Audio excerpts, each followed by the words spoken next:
একবারে full fresh তাজা দেশীয় চিংড়ি। আমরা আমাদের প্রজেক্টের যে পুকুরগুলো আছে, মাছের চাষকৃত পুকুর, সেই পুকুরের আগাছা পরিষ্কার করতে গিয়ে আমরা আজকে এই দেশি মাছগুলো পেয়েছি। এই যে দেখেন আমাদের পুকুর পরিষ্কার চলতেছে। এই যে টোপ পানাগুলো আছে, এগুলো মাছের জন্য ক্ষতিকারক, তাদের শ্বাস প্রশ্বাস নিতেও সমস্যা করে। তাই আমরা আজকে আমাদের কার্যক্রম হচ্ছে, আরও লোক আসতেছে, ওই যে রমজান ভাই কাজ করতেছে, ওই যে দেখেন। তো আমাদের আজকের কার্যক্রম হচ্ছে আমরা এই পুকুরটাকে সম্পূর্ণ ক্লিন করবো ইনশাল্লাহ। দেখা যাক আমরা কতটুকু আজকে কাজ সম্পন্ন করতে পারি। আর এই কাজগুলো করতে গিয়ে আমরা এই যে চিংড়ি মাছটি পেয়েছি, একদম দেশীয় চিংড়ি। তো এটা আজকে দুপুরে বা রাত্রে রান্না হবে আমাদের এখানে। এই যে পানাগুলো আর কি আমাদের অনেক সমস্যা করে।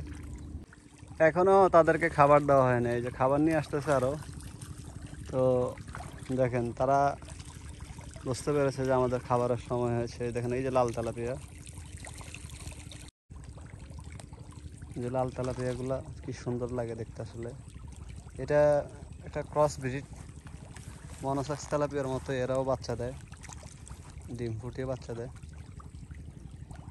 নাইলোটিকার মতো মুখে বাচ্চা রাখে আর কি।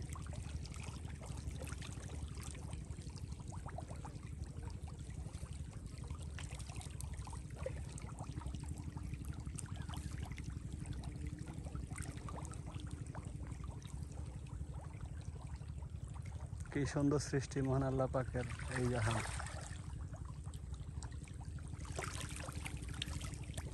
খুব সুন্দর লাগে, অপেক্ষার তো আর আশ হয় না।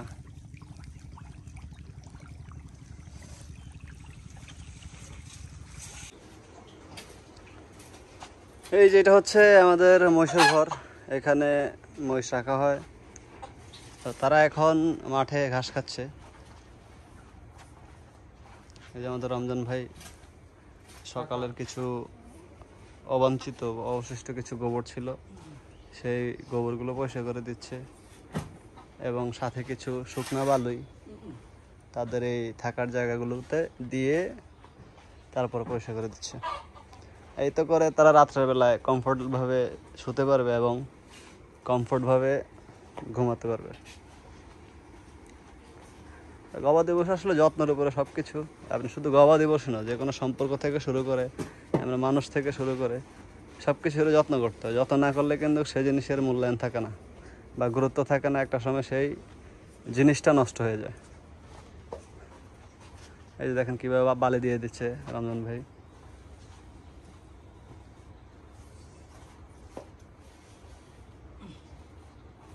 ভালো দেওয়া লাগবে।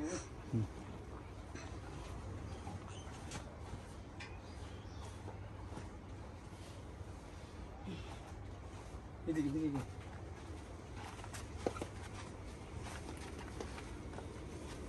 হুম।